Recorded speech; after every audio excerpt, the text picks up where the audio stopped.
Hey Mason, I really need a good gift for my generic loved one. Any ideas? Oh yeah, Andrew. I have the gift they need. If you sign up for GoDaddy's Economy Blogcast package, you'll receive 1 gig of disk space, 100 gigs of bandwidth, recording tools, and much more. Whoa, with all those features, I'd guess that kind of package will run me at least $20 a month and be plastered with ads. You're wrong, Andrew. The Blogcast Economy package is just $4.49 a month for 12 months. That's a deal, and a perfect way to get your own website, blog, or podcast started. Oh yeah, that is a deal. Plus, enter code MUGGLE when you check out. Save an additional 10% on any order. Get your piece of the internet at GoDaddy.com. Today's podcast is also brought to you by Audible.com, the internet's leading provider of spoken word entertainment. What are you listening to after today's episode? How about a free audiobook download of your choice when you sign up? Log on to www.audiblepodcast.com/MuggleCast today for details. Because Andrew's anger is about to go through the roof, this is MuggleCast episode 123 for December 9th, 2007.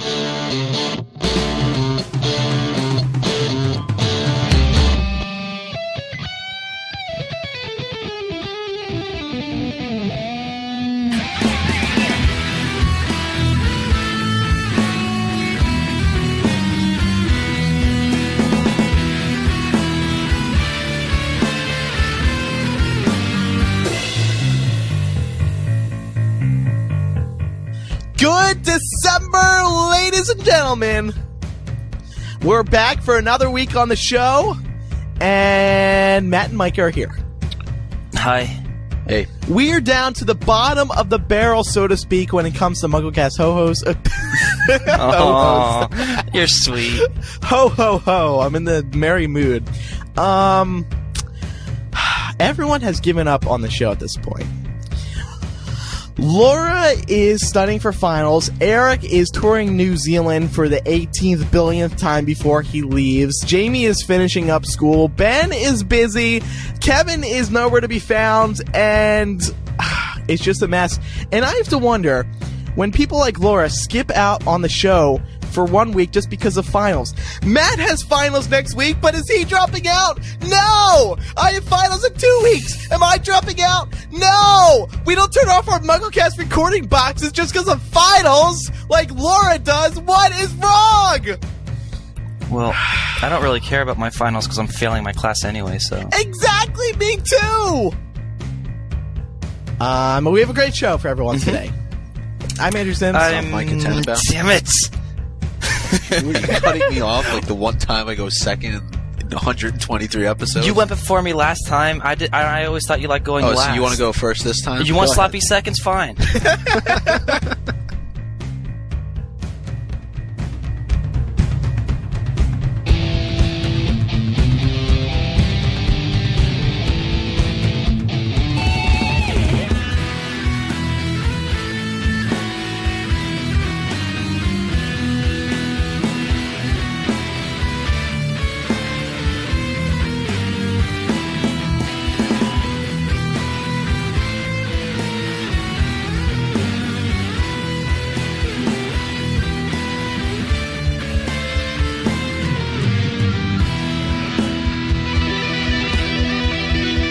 Mike Tenenbaum is in the MuggleCast News Center with the past week's top Harry Potter news stories. Hey, Micah! Alright, thanks, Andrew. Actor Alan Rickman, who plays Severus Snape in the Harry Potter films, has recently donated 2 of his autographed scripts from Goblet of Fire, a signed headshot, and a Hogwarts Quidditch shirt to an online charity auction. This auction is to support artists for a new South Africa, which mainly strives to advance human and civil rights in South Africa, among many other objectives. Bidding ends on December 14th. Jim Hill Media, a new website blog that we should be getting used to hearing from for theme park updates, has a new entry which reveals construction is now underway to prepare the area. It says, well, once it's been determined that the Universal Orlando Resort has a level working surface, which will actually be to support the weight of this several hundred-ton structure, which is quite a concern in sinkhole-prone Central Florida, then construction can then begin in earnest on Hogwarts Castle. With the first footings and foundation work getting underway in January, which will then be followed by vertical construction on this enormous show building in the late winter, early spring of next year. Additional updates and construction photos can be found on Jim Hill Media.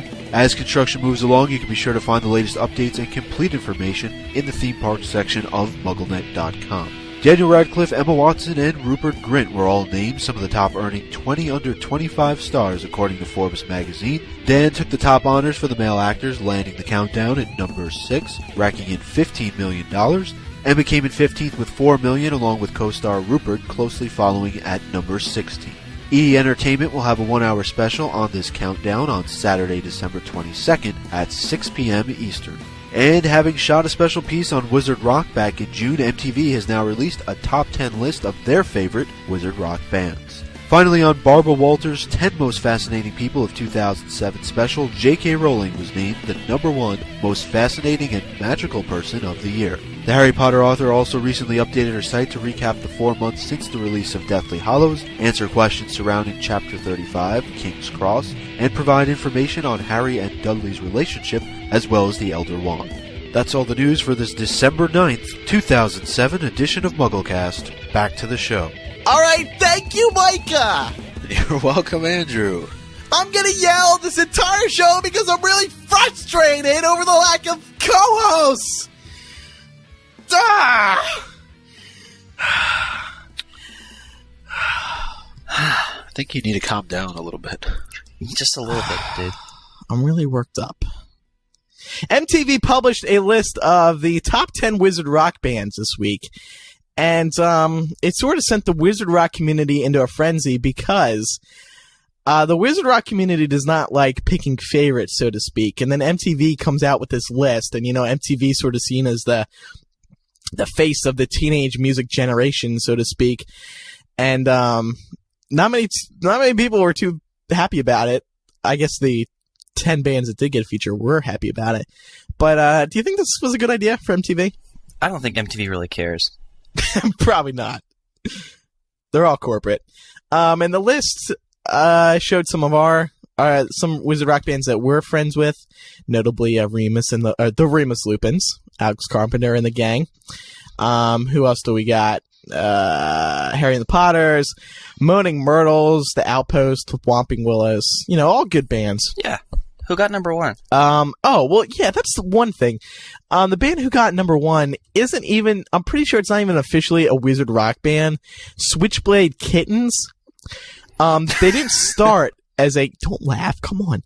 Sorry. Come on, shh. Switchblade Kittens, they started as a band that had nothing to do with Harry Potter. Then when their second album was released, it was about Harry Potter. So they got in this top 10 list. I guess they got number 1 just because of how professional their albums are. It is a very professional studio feel if you give them a listen. However, they're not a real Wizard Rock band, and I seriously doubt they're the most popular. So whatever. I don't think MTV did all their research on that one. But in other news, the trio were 3 people out of a long list of people who were named the top young entertaining earners, if I sentence that right. Dan Radcliffe was, of course, number 1. He has earned $15 million, and the article says that's more than performers twice his age, like Jennifer Aniston and Sandra Bullock. And Emma Watson and Rupert Grint both earned $4 million apiece. So Dan earned $15 million, and Emma and Rupert just got 4. Yeah, 4 apiece. Despite the fact that, in my opinion, they're just as important as Dan. The 3 are irreplaceable at this point. They were pretty much irreplaceable after the first movie. Right. Yeah. And I mean, then a few weeks ago, or a few months ago, I should say, there was even some controversy that Emma Watson was holding out for more money. I mean, WB would never, ever let her go. I mean, that would shake up. You know, if you're going to let her go, heck, let Dan Radcliffe and Rupert Grint-Go. You're already screwing up the trio. It just would not. Well, you be know what the it same. was really is that Ben wouldn't allow that to happen. So, and Ben would not let that happen. he has That's so right. much pull too. I mean, come on, guys. Yeah. Speaking of pool, Andy McRae has just joined us. Good morning/afternoon. Good morning, Andy. What time Morning. is it over there in Australia? It's 1 p.m. Friday. Oh, nice. Wow. Wow, you are God. You are Are you God. guys living just in like one big time machine or something? How do you possibly live in the future? It's pretty good. I actually know what happens to you tomorrow, so it's good. That's really? What Yep. happens? What happens? You put this show out, and everyone downloads it. Oh, wow. That's weird because I usually don't put the show out till Sunday. What is my future self thinking? Anyway, there wasn't really much other news this week. However, we did want to mention that the Golden Compass was released on Friday, and there has been a little controversy following this book, just like Harry Potter, right, Matt? Yeah. Well, not only Harry Potter, but like the Da Vinci Code and any other movies. No, I would Well- say maybe. Well, yeah. I mean, whenever there's religion even plugged into a movie, there's going to be some kind of boycott. Now, has anyone here read the Golden Compass? No, No. I was thinking Darn. about it. Well, apparently it hits religion more than Harry Potter does, and apparently, in the book, the plot involves trying to kill God, or trying to kill a god in the books. Right. So that's of course stirred a lot of controversy, much more than Harry Potter should be getting. I mean, if Harry was trying to kill God, if Lord Voldemort, if Joe called Lord Voldemort God, and Harry was trying to kill God, then yeah, there would be a problem. But heck, Golden Compass is even worse. And we have an article here that covers the controversy over the movie release. And in the movie, I quote the article, in the movie, the organization is tearing away people's... Is that demons? What is that one? It's demons. Okay. It's pronounced demons. Okay. In the movie, the organization is tearing away people's demons or souls to see what happens. Several groups are in opposition to the mysterious organization, and many detractors think that the story is an allegory of the Catholic Church. So, obviously it's still going to be released in theaters. It's still going to be big. It looks good, though. Yeah, I mean, it looks. Yeah. look at the cast. James Bond is in it. That's an automatic win. Yeah. Which James It's Bond? good. The guy who plays, I'm forgetting his name right now. Daniel Craig. Daniel Craig, yeah. The more thank you. recent one. Then. Yeah, well, the current Bond. Daniel Craig is in it. And who's the actress co-starring with him? Nicole Kidman? Yes, Nicole Kidman. Yes. So it looks like a good movie. Who here is going to go see it? Who here wants to see it? Why not? I'm fairly Sounds curious. Yeah, it looks good. New Line Cinema from Lord of the Rings. Yeah. On all the I don't know, previews, like- I see fighting polar bears, so that has to equate to good Oh, yeah, man. movie time. Not just How a many- fighting polar bear, a talking polar bear. Oh wow! With armor. I think it's the same one from Lost. Is there a big black cloud in it as well? Yeah, it's like all this random stuff. Yeah. I hear the polar bear actually looks real in the Golden Compass compared to Lost, though. So that should be something to see. Did you guys go on the Golden Compass website to find your demon? No. Oh. What happens? Anybody else? Not yet. Am I the only dork who did it? Clearly, Yes. Well, So did you mine find is- your demon? I did. It's a jackal. Ooh. And What is your demon like the equivalent of your Patronus? It's supposed to be your soul on the outside, I think. I'm not going to be sure because I don't want to, like, everyone yelling at me for getting it wrong. But I know that your demon is usually of the opposite sex. Oh.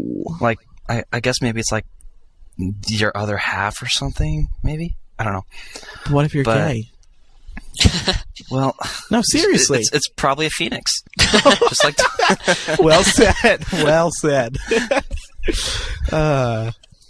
Anyway, moving on to some announcements now. Hey, guess whose birthday it is? hello, mate. Yes, Jamie Lawrence turns 21. The big 21. He turned 21 on Friday. Happy birthday, Jamie! Too bad you can't be here. Guess what he's doing on his birthday? don't think that's allowed to be said. Yeah, I don't... Why not? It's legal in England. Oh. Well, it's legal here, but we don't talk about it. Oh, true. It is. Yeah, he's legal in the U.S. now. Although technically he's been legal in the U.S. since July 12th. Yeah, that's true. What? Because on English driver's licenses, the date format is backwards. It's day, month, year instead of month, day, year. So, not that I'm going to suggest anything, that he's been posing as a 21-year-old in the United States since July 12th. However, if someone were to look at his ID in the United States, they would think he was born July 12th, 1986, 87, 86. Yeah. So basically, Americans are stupid. Yeah. Stupid, yes. Exactly. Hey, and don't forget, we don't have any new updates, but we want to remind everyone that MuggleCast will be at Portis at the Potter Podcast Palooza at Portis. Peter Piper picked a pepper pickle. What was so funny, Matt? I thought you said pork. Pork. We'll be at Porcus 2010. No, we'll be at Portis 2008. And we're going to have a great time podcasting. There's going to be a whole night of podcasting there at Portis. Visit hp2008.org for more details. Register today so we can see you there. It's going to be a lot of fun. It's going to be in Dallas, Texas. And a reminder, today's podcast is brought to you by Audible.com, the leading provider in spoken word entertainment. Audible has over 35,000 titles to choose from to be downloaded and played back anywhere, just like MuggleCast. On the summer road tour, the co-host and I listened to a few audiobooks from Audible to pass the time. It was a fantastic listening experience and is a great way to do some reading. Log on to www.audiblepodcast.com/MuggleCast to get a free audiobook of your choice when you sign up today. Again, it's www.audiblepodcast.com/MuggleCast for your free audiobook. All right, now it's time to move on to Muggle Mail. The first email comes from Clint11 of North California. He says, Dear MuggleCasters, I'm somewhat of a new listener to the show, and I really like Chapter by Chapter. It's a great way to find out the little things that you've missed in the books. However, in the latest MuggleCast number 122, which I thought was a very good one, I thought you left out one important part in Chapter 2 in Memoriam. It was the part when Harry steps on the teacup that Dudley left for him. Since Harry saved Dudley from the Dementors and Dudley saw what he really was, Dudley started being nicer to Harry. He didn't taunt him at all through Book 6. This just shows that Dudley really does have a kind heart deep down. The tea wasn't much, but it's the thought that counts. This is just another little fact, and I know it's hard to fit everything in. Thanks for taking the time to read this. Love the show, Clint. We actually, I think Micah, you and Laura both thought about talking about this, but then we just didn't get to it. Well, is it really even relevant in that chapter yet? I mean, no, it's more relevant in the next chapter. Right. Plus, in that chapter, you believe that it's a booby trap or something. You don't think that he's doing it to be nice. Right. Yeah, that is true. Yeah. So I guess we'll discuss that in a little bit once we get to chapter by chapter today. Can I just say, Clint's 11 years old, if he's not lying about his age, and he's a pretty good writer. He's the best writer. Yeah, I was going to say that. Yeah. Most people leave out words and create sentences that don't make a whole lot of sense, but his was actually, very well he spelled heart wrong. He spelled it H-A-E-R-T. Well, that's okay. We'll give him a break. But he spelled memoriam. Yeah, well, yeah. The next email comes from Megan, 20 of Stillwater, Oklahoma. She writes in response to our discussion on Twilight last week. I'm listening to episode 122 right now, and I thought I would comment about the Twilight series. This series is very popular, and I heard about it from the former MuggleCast fan forums. I do not think that Twilight will ever take the place of Harry Potter because many people have never heard of the series. I know I hadn't until I joined the forums, and many stores do not have the huge release parties for the third book in the series like the stores have done for Harry Potter releases. However, I do think it is interesting to note that oftentimes on the forums we would have random discussions about the Twilight series way more often than we would about Harry Potter. I even pointed that out once on the forums. When I pointed it out, most people told me that while it is true that we are slowly gravitating towards the Twilight series, Harry Potter will always have a special place in their hearts. Anyway, I just thought I would offer the perspective of a deeply loyal Harry Potter and Twilight fan. I love the show. Megan. So, I wouldn't... I mean, if they're starting to gravitate to Twilight, great. But I don't think the fandom as a whole is gravitating to any other definitely. series.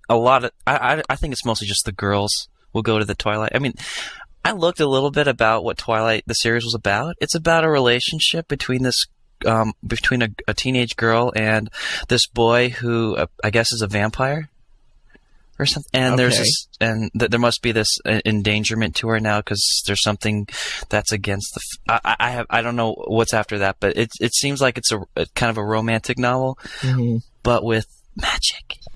Did they have a mutual attraction? Well, it's not the mutual attraction that you think of when you first hear about it. I think the mutual attraction is more like they're outsiders. Oh, and demons. okay. Yes. However, Matt, Saul 16 of Mesa, Arizona would beg to differ, I think, about the whole only girls read Twilight. Because he writes, I was listening to episode 122 when you brought up the book Twilight. To quickly clear up any confusion, Twilight is a vampire romance novel, as Matt said, following the story of Bella Swan and the troubles that have aroused between her and her love, Edward. Just like in Enchanted. Anyway, you guys said not too many guys read Twilight. Wrong! In all caps. Okay, one I was guy reading these reads books. Twilight. I know, it's just one guy. Okay.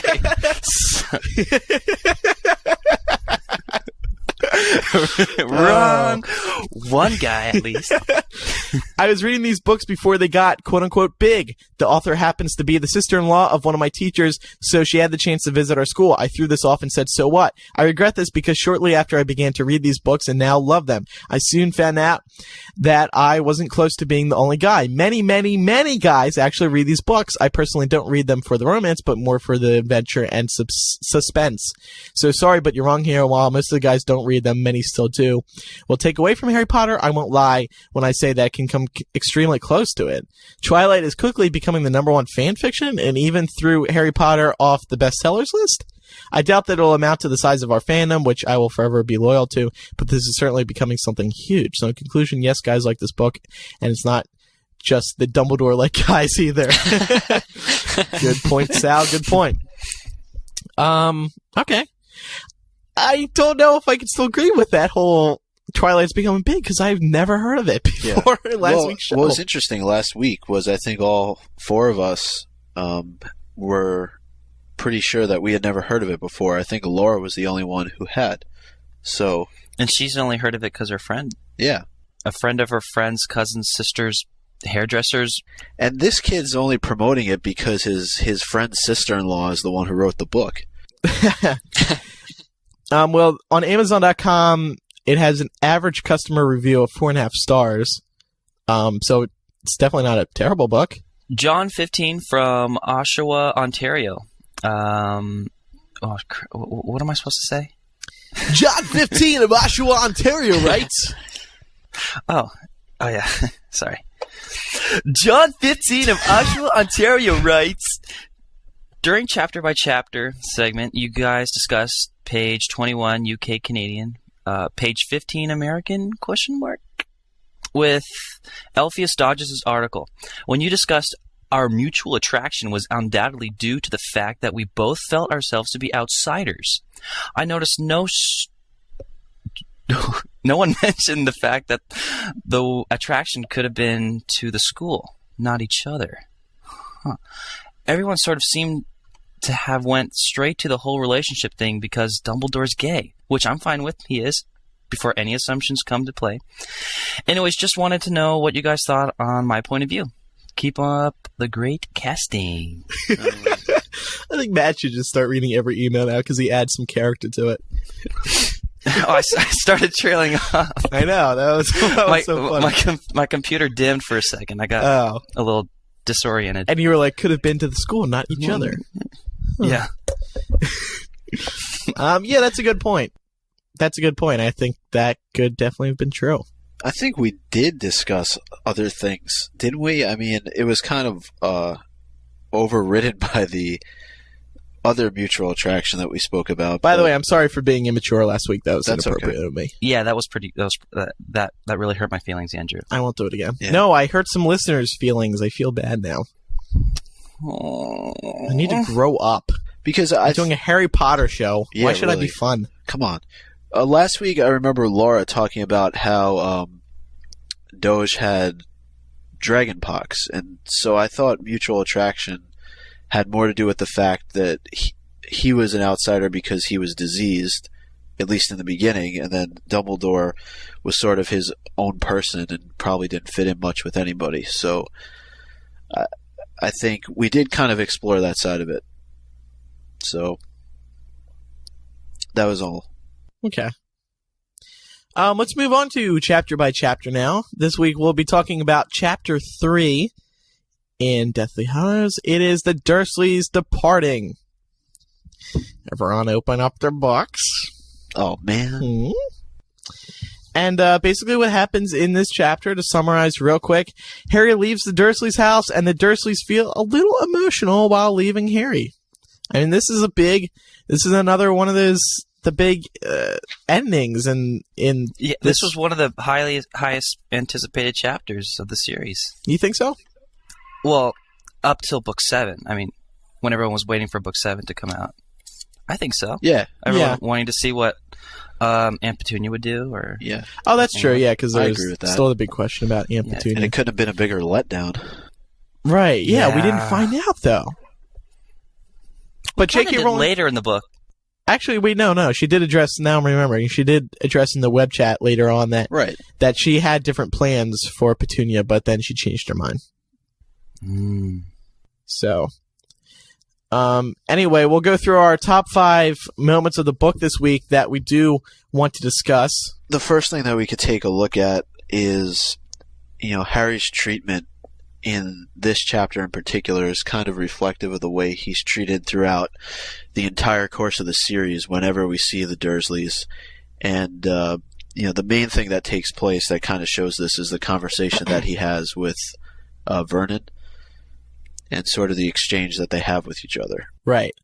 It's very you get a sense of the feeling that Vernon's feeling that this is the last time. It's a sad goodbye, and he's feeling a little emotional. Do you think he is? I don't know. I think so. I think he's full of it, to be honest with you. I think he wants to get away from him as quickly as he possibly can. I think he's more worried about his... Sorry. I was just going to say... I think he's more worried about his and his family's safety rather than anything else. Yeah. I think he's just really, really just uneased because he's pretty much... He has no control of the situation, pretty much. And he's trying his best to kind of grasp a little firm hand on something, but Harry keeps taking him down. Yeah. But, I mean, the reason I say that it might have been a little emotional for him because he did give Harry a handshake. And it was sort of, Joe wrote it as if there was a little bit of an awkward moment there. Well, didn't he attempt to give him a handshake? I don't think he actually did. I think he extended his hand out. No, he just brought it, he lifted up his hand as if he was going to shake it. All right, and then he swung it like a pendulum, I think Joe wrote. Just sort of like, he backed down and swung it like a pendulum. So, I don't know, I just got the sense that he was feeling a little... It's a big change, and I mean, obviously, at least Dudley was feeling something, so I would think Vernon was too. If I don't know. Maybe he was just being, doing the formalities.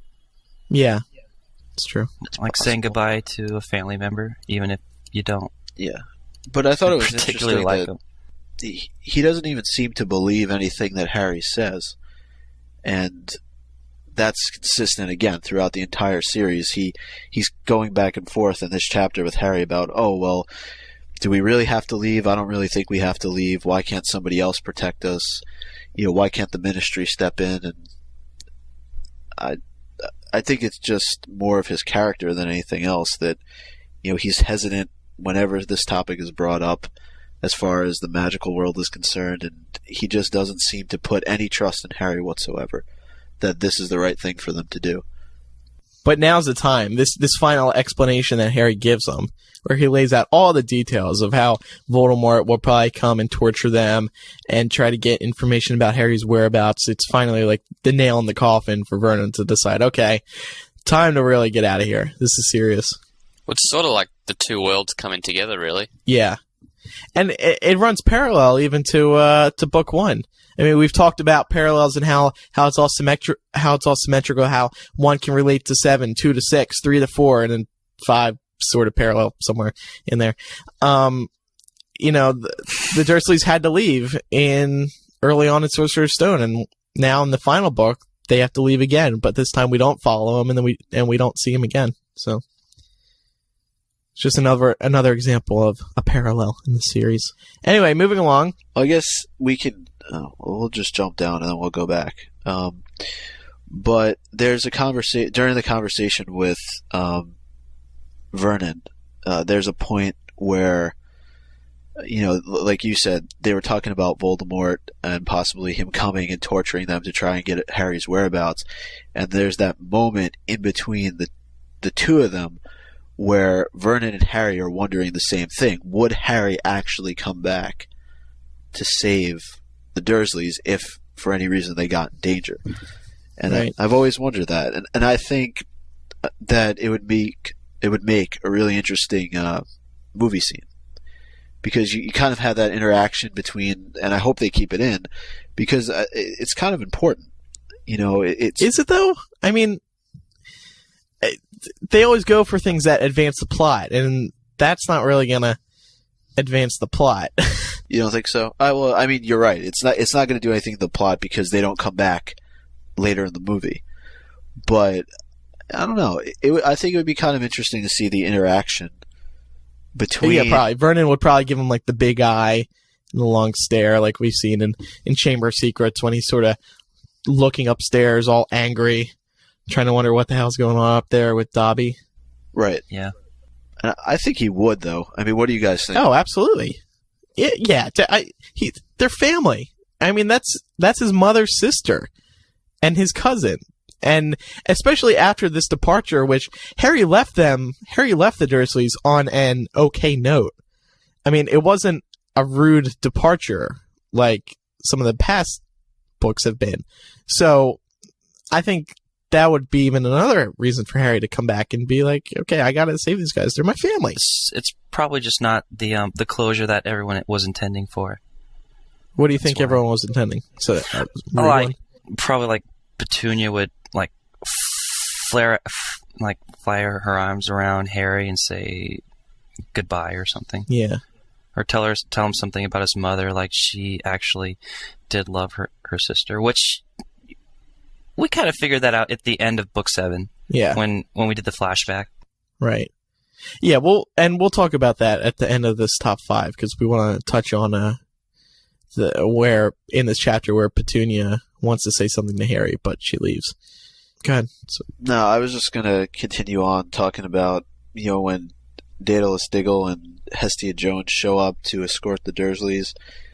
It's a lot of the same. It's a lot of what we've seen before. Typical, you know, Dursley fashion of you know, Vernon referring to both of them as Harry's lot and that kind of a thing. Just him being ignorant. And even though, like, Andrew, you were talking before about how this is supposed to be a little bit more of an emotional chapter, and, you know, he's supposed to maybe be showing a little bit more compassion.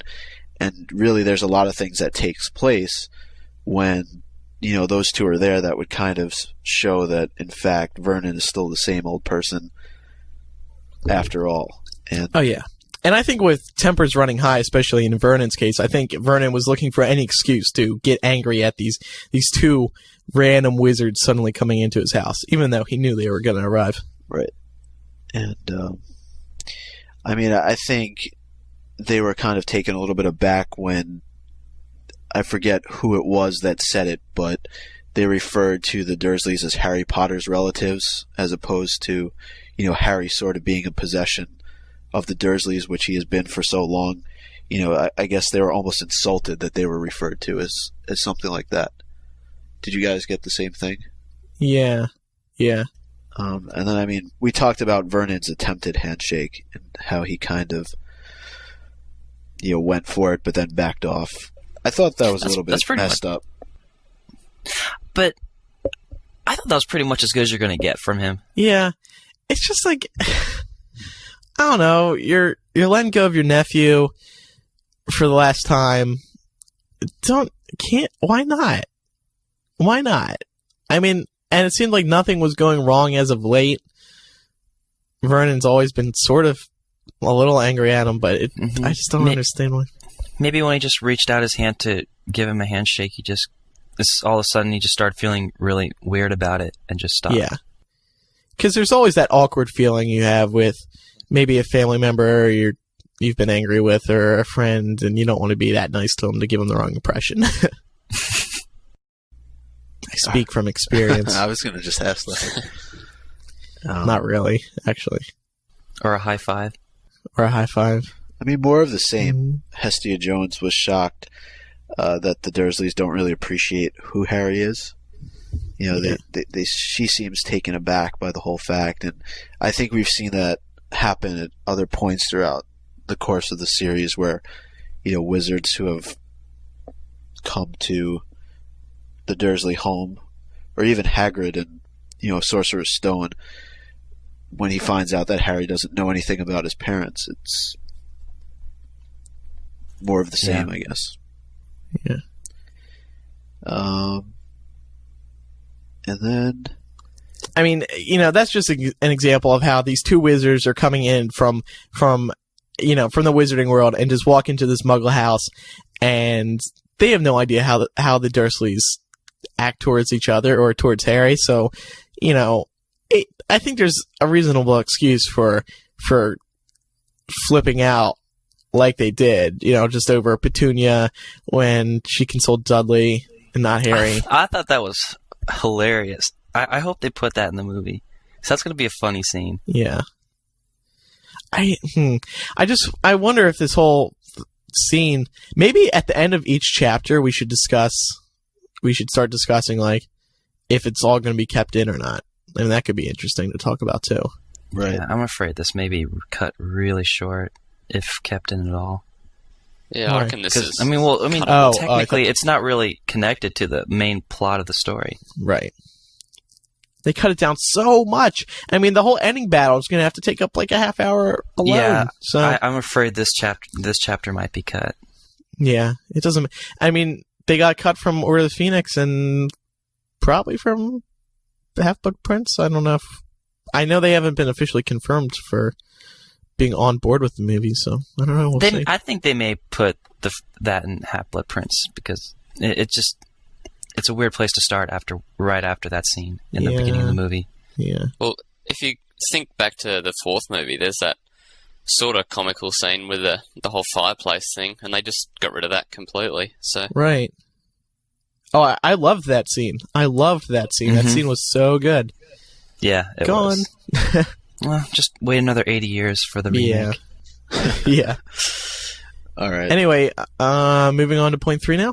Sure. I mean, we've basically spent the first half of this talking all about Vernon, and we haven't focused on anybody else. So I guess let's talk a little bit about Dudley in this chapter, because he's really the one that shows the compassion.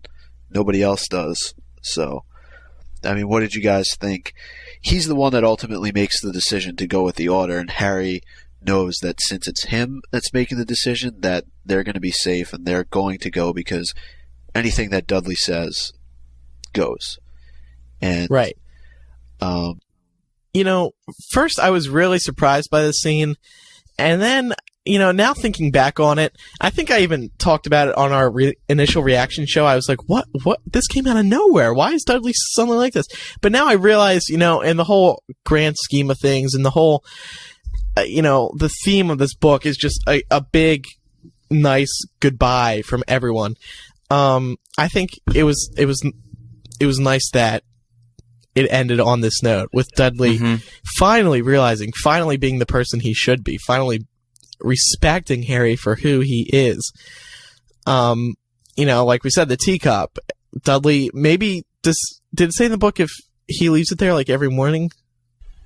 Or was it just I that don't morning? think so. Maybe it was just that morning because Dudley knew they were coming close to an end. But Dudley's reaction is just amazing. He says, where's he gonna go? Why isn't he coming with us?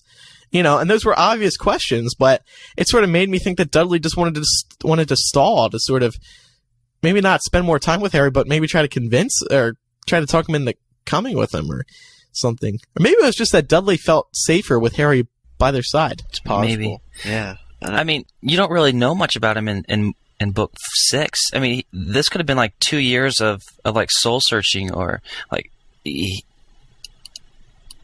may have realized that maybe Harry is pretty good and he's a pretty good guy to be around or something. Yeah. Respect him, Dudley. I know, the dude saved his life. True. R-E-S-P-E-C-T. His soul. Sorry, his soul. Yeah. And plus, he's lived with him for 17 years. Or about that. I mean, you live with somebody for that long a period of time. I mean, plus their family, regardless. I mean, there's still going to be some sort of connection between the two of them. And it's really nice to know that Harry actually has an actual relative that he's friends with, or at least exactly. well acquainted with. Right. That's his only relative who's a friend. On good terms with. Yeah. I would consider them friends. I mean, I don't know. They're family. You can't be friends with your family. Well, you can not like your cousins. Or you could like your cousins. Or let's just say they have a mutual attraction. Okay. That's a good way to put it. In a mature way. Yes. So let's see what else. Dudley said this was my favorite line in the book, or in the chapter. He doesn't think Dudley's a waste, Dudley does not think that Harry is a waste of space. That was the most surprising thing to me when he first said it. I was like, what? You actually believe that? And then Dudley explains. But I think Dudley was feeling all of this.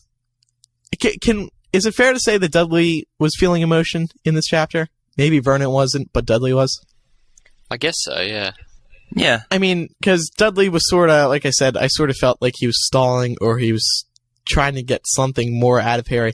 But you could tell Dudley was sad to see him go. He wanted Harry to come with, and he's a friend of Harry's, and he loves him for saving his life. I mean, anyone, if you absolutely hate someone, and then they save your life out of the kindness of their heart, even if they were the only one who knew how to, or even if they were just there, you still love the person. You still got to give them a lot of respect. And then at that point in time, I think Dudley realized, hey, wizards can do cool things, powerful things that change lives. Mm-hmm. Well, not only that, but I mean, Dudley and Harry have lived in the same house their entire lives, and probably Dudley was afraid that this will be the last time he'll ever see him. Right. Yeah. And no matter how many times he's kicked him or made fun of him or treated him poorly. Water under the bridge. Yeah. And it's probably, just, you don't see the fact that he probably will never see him again is probably not something that he likes to face. Right. And you would get that feeling with any family member, I think. And that's a hard thing to comprehend. Yeah. He's his cousin. Yeah. I mean, any friend or family member, as long as you have some sort of connection to them, and you realize you're never going to see them, that's sad. Yeah. Well, and aren't they like the only relatives of their generation in their family? Does Dudley have any other cousins? I don't think, not that we know of. And they're not blessed like us. We have the wonders of iChat and Max. What do they have? They can't video chat with each other. They have iChat. No, they don't. No, they don't. I'm talking about Max. Max have iChat, but wizards don't have Max, so they don't have iChat. Yeah, but they have flu powder. If A can't equal B and B can't equal C, A can't equal C. They can apparate. This has been the Matt and Andrew Show. Whoa, back to you, Mike and Andy.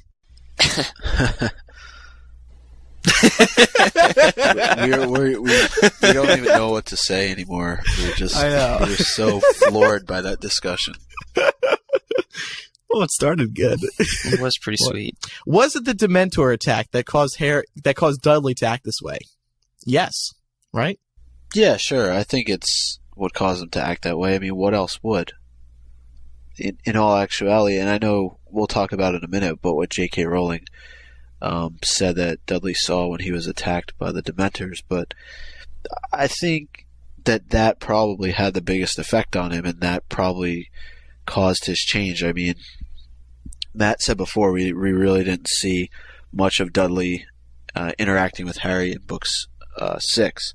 So he had a lot of time to think about what happened, and I think in that time he probably realized, the past treatment of him, of how he treated Harry, was wrong, and probably why we saw a different thing in this chapter in Book 7. Yeah.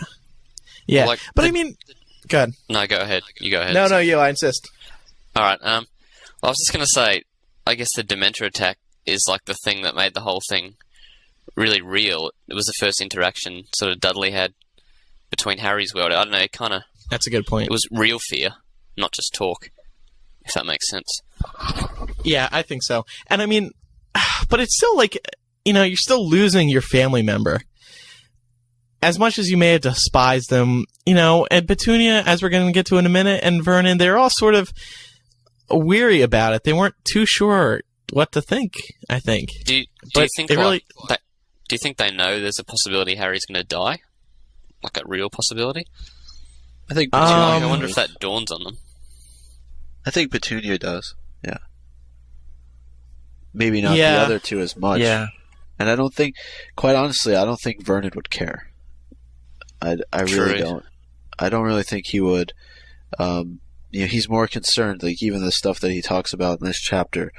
What is he going to do as far as a job? What is Dudley going to do as far as school is concerned when they go another place? I don't think, despite this argument that it's still family, I don't think Vernon really gives a rat's, about Harry. Behind. Yeah, exactly. I don't think he cares about Harry. It may be a little bit, but not enough to care where he's going or what he's going to be doing. Yeah.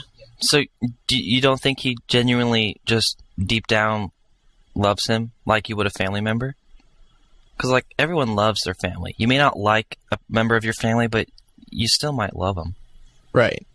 Especially one that you live with. Who saved your life. Who is close to you. Well, no, I'm talking about Vernon. I mean, technically he is saving his life. Never mind. Does Vernon really even see Harry as family when it boils down to it? Yeah, I don't think so. Oh, I don't think so. Yeah. Yeah, he doesn't give a rat's behind, and he's just a pain in the butt. I mean, think of all this, like, when I was reading this chapter and, they were telling Vernon what was going to happen, how they were going to transport him. Does Vernon really want to deal with that? I mean, I would be so ticked. I would be like, why did I take this guy in? Why didn't I just leave him on a doorstep? Why did I bring him in and now I had to deal with all this for so many years now? Yeah. I think Harry's situation was mainly due to Petunia. Because I'm thinking that the night that they took him in, there was probably a quarrel between Petunia and Vernon. And she probably won that, saying he stays. Yeah. Yeah. Because she's the one who told him he stays in Book 5. Right. Yeah, that's what I was just going to say. If you remember in Book 5, Vernon told Harry to get out, so... Yeah. Yeah. Good point. She may be the one who has the upper hand in the family, probably. Oh, she's definitely the dominant person. Yeah, she's the alpha female lady. Yeah, thingy. Check. Gal. She uses the word. Now back to something that Micah did bring up earlier. What did Dudley see when he was attacked? And J.K. Rowling addressed this. She said, "I think that when Dudley was attacked by the Dementors, he saw himself for the first time as he really was. This was an extremely painful but ultimately salutary lesson, and began the transformation in him." Whenever people have a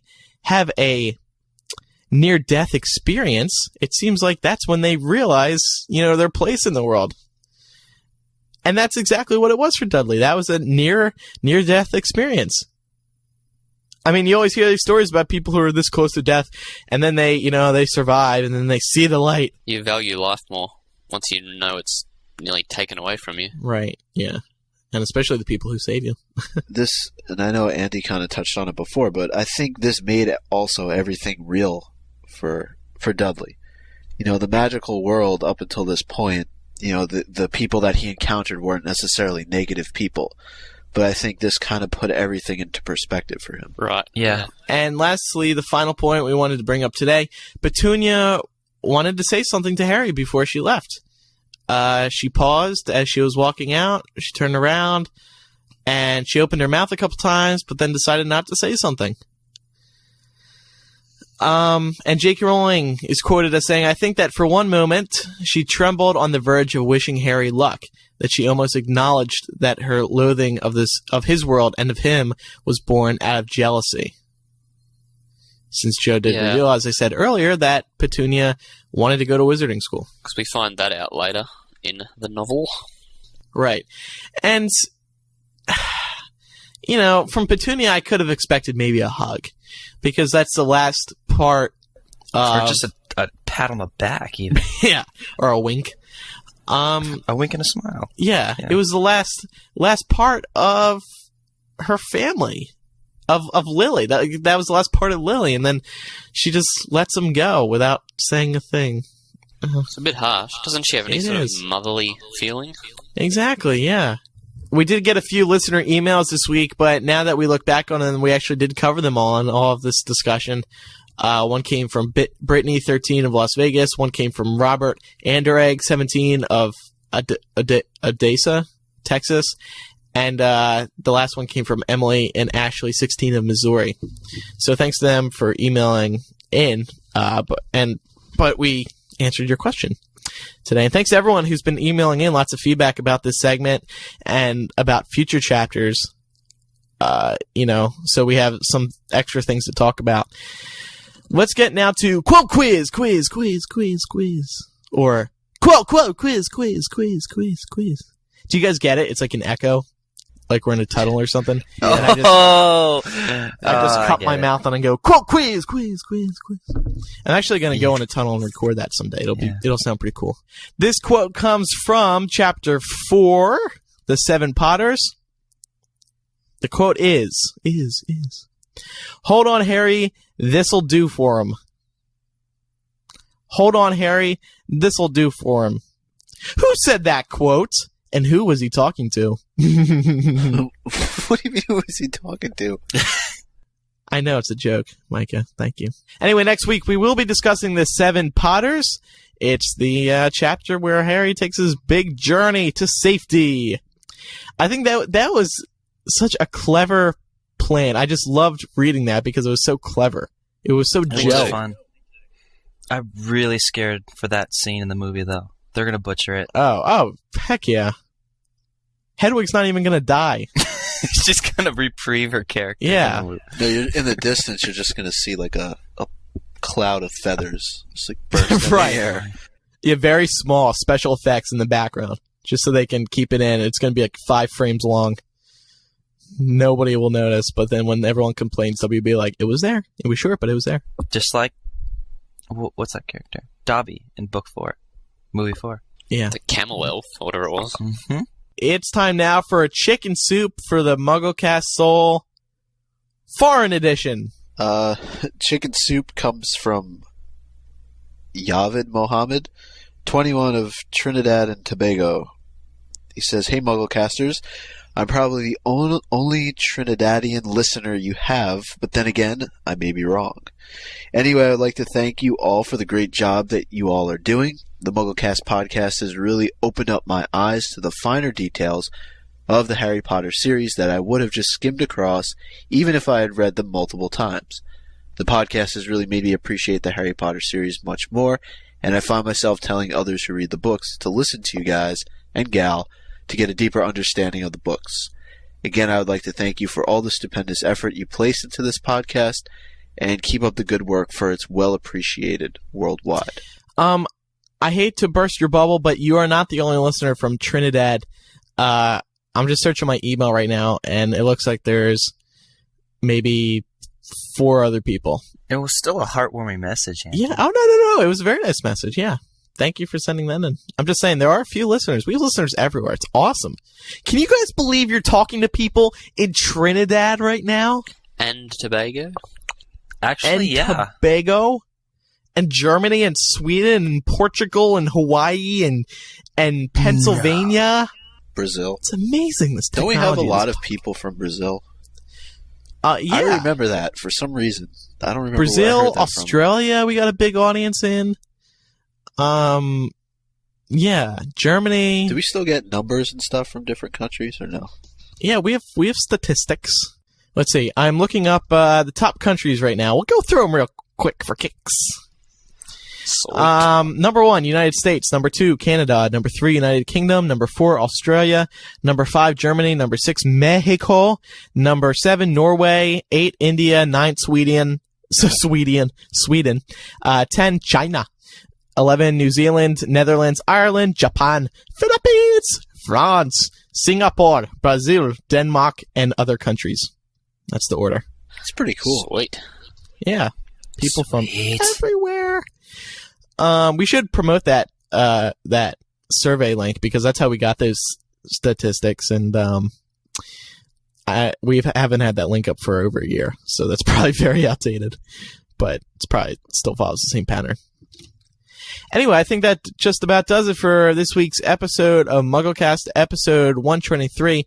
It's time to remind everyone about our contact information. If you'd like to send us some parcel mail, you can always mail it to MuggleCast, P.O. Box 3151, Cumming, Georgia 30028. If you would like to leave us a voicemail, comment, or a question, you can call the MuggleCast hotline numbers. If you're in the United States, you can dial 1-218-20-MAGIC. If you're in the United Kingdom, you can dial 020-8144-0677. And if you're in Australia, you can dial 02-8003-5668. You can also Skype the username MuggleCast. Just remember, no matter how you call us, keep your message under a minute and eliminate as much background noise as possible. We're still working on the getting voicemails back. We will soon, I promise. You can also visit the MuggleCast website at MuggleCast.com for a handy feedback form to contact any one of us. Well, and by us, I mean myself and Micah. If you'd like to contact Matt, it's Matthew B at staff.mugglenet.com. Andy can be reached at webmaster at harrypotterfanzone.com. We also have several community outlets over at MuggleCast website, the MuggleCast website. We got MySpace, Facebook, YouTube,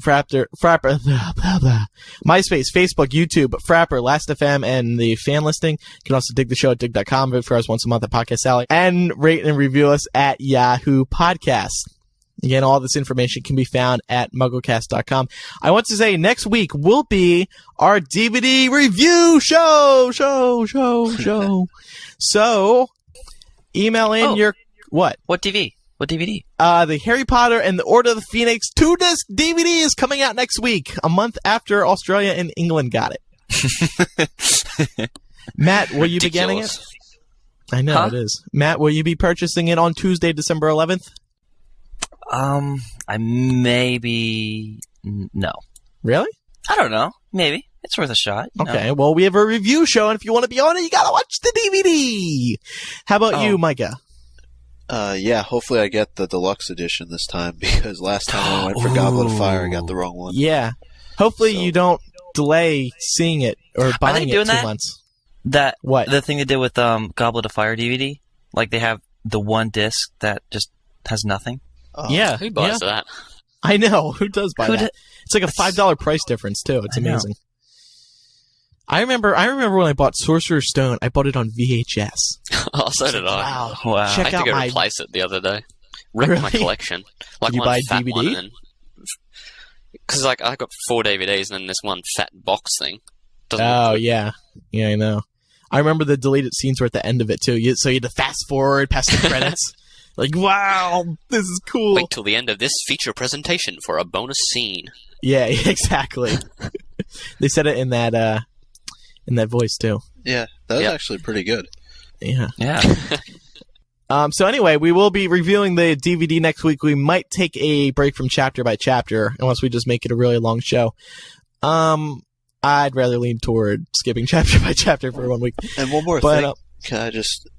Well, hold on. Let me just finish this thought. Okay. Send in any feedback you have about the DVD to MuggleCast at staff.mugglenet.com so we can read your feedback about it. Comment about the special features, all that. I'm sure most of you will be getting it Tuesday, as will we, and then we'll review it later in the week and put the show out over the weekend. Yay. All right. I just wanted to say we get probably close to between 5 and 10 emails every single week asking about older episodes and how people are new to the show and they can't find older episodes. There's an episode section on MuggleCast.com. You can directly download all of our older episodes, so please go there to find them. We know that they don't show up in iTunes. That's because our feed is not big enough to house all of the episodes. Right. So if you want older episodes of MuggleCast, go to the episodes section on MuggleCast.com. Yeah, the thing with a feed is that if you put too many episodes on it, the file gets too big, and when every single person using iTunes is checking that feed, iTunes checks the feed like every hour or so. So when you have like 50,000 people checking that feed every hour, that can run up a lot of bandwidth. So we keep the file size smaller, so that way we don't have to worry about a lot of bandwidth being taken up. So that does it for this week's show. Once again, I'm Andrew Sims. I'm Micah Tannenbaum. I am Matt Britton. And I'm Andy McRae. Andy and Matt, thank you for joining us this week. We will see everyone next week for episode 124. Bye-bye!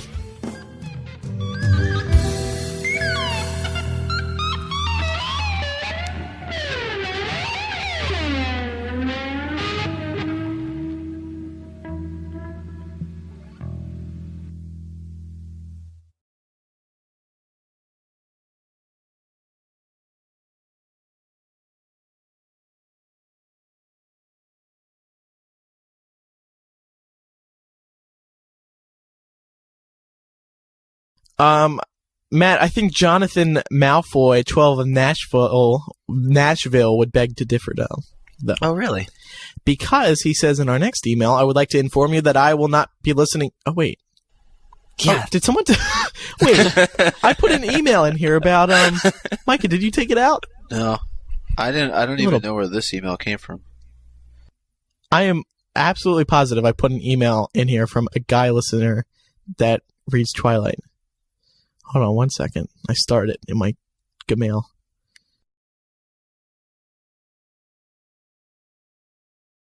I know. Yeah, because I don't You're an act adult immature now. ever on the show. So I can't talk. But You're not that 17-year-old kid whose voice breaks every 2 seconds now, Andrew. You're now an 18-year-old man whose voice cracks. Whose phone is that? Cruise your phone! Get it! Oh. We haven't had a phone ring for like over 100 episodes. We were on a roll. What happened?